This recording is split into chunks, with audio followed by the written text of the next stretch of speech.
इस मोदनवाला आप देख रहे हो बट्टा समाचार। आज इसमें माधो रामपुर गांव में मौजूद हैं, जहां भगवान श्री कृष्ण की कथा का आयोजन किया गया है। मौजूद है हमारे बीच में व्यास जी मौजूद हैं और बताएंगे कि क्या है कथा का महत्व, क्या है और भगवान कृष्ण की कथा की महिमा क्या है। यह जो है आज पूतना की कथा चल रही है। पूतना जो है बाल घातनी है।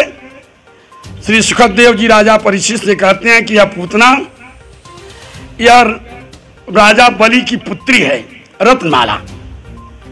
जब हमारे प्रभु राजा बलि को बांधने लगे, जब नहीं बांधे थे, जब वह पूजा कर रहा था, उस समय वह पूतना रत्नमाला ने कहा यदि ऐसा बालक मिलता तो मैं अपने वक्षस्थल का दूध पिलाती। जब प्रभु ने उसको जो बावन भगवान बांधने लगे, तब जो है वही रत्नमाला यह कहा कि यदि ऐसा बालक मिलता तो मैं अपने वक्षस्थल में विष भर करके पिला देती।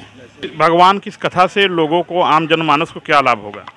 क्या इनके कथा से यह होगा कि वो सब जो जनता सुनेगी वो धर्म का पालन करेगा और वो जो है अत्याचार नहीं करेगा राक्षसों के तरह, वो धर्म पथ पर चल रही है। ये कथा कितने दिन से चल रहा है?